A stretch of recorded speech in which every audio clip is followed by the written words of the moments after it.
Sobat Mandala, ratusan murid dari 5 sekolah di Kabupaten Karo, Sumatera Utara mengalami keracunan setelah menyantap makanan dari program makanan bergizi gratis. Para murid dilaporkan merasa gatal di area mulut hingga sesak napas usai mengonsumsi hidangan tersebut. Menurut Kepala Cabang Dinas Pendidikan Sumatera Utara, Zulkarnain Barus, pada Kamis 13 Agustus 2026, gejala awal yang dialami para siswa adalah rasa gatal dan getir di mulut, yang kemudian berlanjut ke gatal-gatal pada kulit hingga rasa sesak.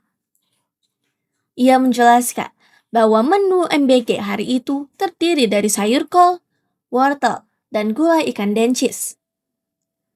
Berdasarkan perkiraan sementara dari laporan para siswa yang langsung merasakan reaksi usai makan, penyebab keracunan diduga berasal dari gulai ikan dencis tersebut.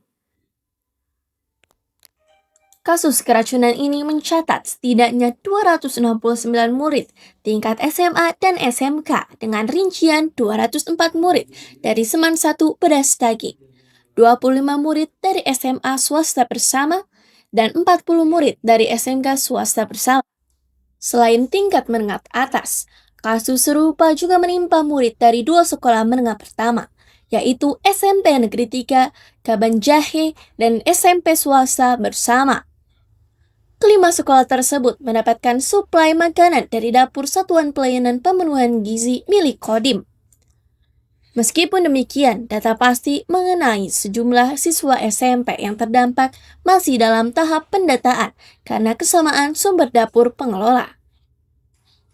Ratusan murid yang terdampak kemudian dilarikan dan disebar ke 4 rumah sakit untuk mendapat penanganan medis secara darurat, dengan perhatian khusus bagi murid yang mengalami gejala sesak paling parah.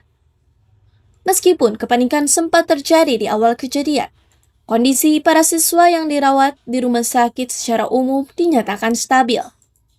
Dari pihak pengelola program, Kepala Badan Gizi Nasional Regional Sumatera Utara, Agung Kurniawan, mengonfirmasi bahwa pihaknya telah menerima laporan mengenai kejadian tersebut dan langsung melakukan perjalanan dari Medan menuju Karo untuk memastikan keadaan di lapangan. Ia menyatakan bahwa angka pasti mengenai sejumlah murid yang diduga keracunan masih terus diverifikasi berdasarkan data real dari rumah sakit maupun puskesmas tempat para siswa dirawat. Kepanikan pecah di SMK Negeri 1 Brastagi pada Kamis 13 Agustus 2026 ditandai dengan riuhnya suara sirine ambulans yang saling bersahutan mengevakuasi puluhan siswa mual dan tergeletak. Ruang perawatan di Rumah Sakit Amanda dan Rumah Sakit Everania Brastagi seketika dipenuhi oleh anak-anak berseragam sekolah yang membutuhkan pertolongan medis cepat. Peristiwa di Brastagi ini menandai alarm darurat atas pengawasan mutu dan sistem keamanan pangan dalam pelaksanaan proyek bernilai triliunan rupiah.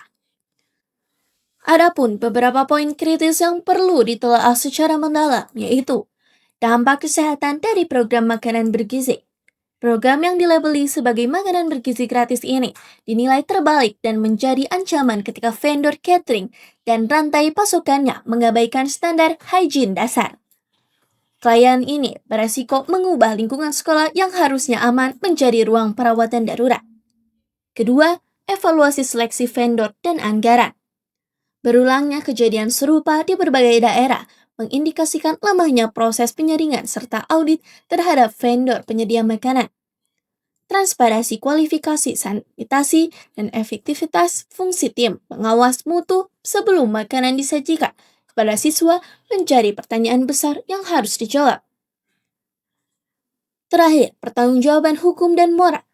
Pola penanganan yang hanya berhenti pada peninjauan pejabat atau pemohonan maaf tanpa tindakan tegas dinilai tidak cukup. Langkah nyata yang dituntut mencakup pemeriksaan seluruh jajaran vendor penyedia makanan oleh pihak kepolisian, pemblokiran permanen serta proses hukum pidana bagi pengelola catering yang lalai hingga audit menyeluruh terhadap pelaksanaan proyek MBG di seluruh wilayah Sumatera Utara.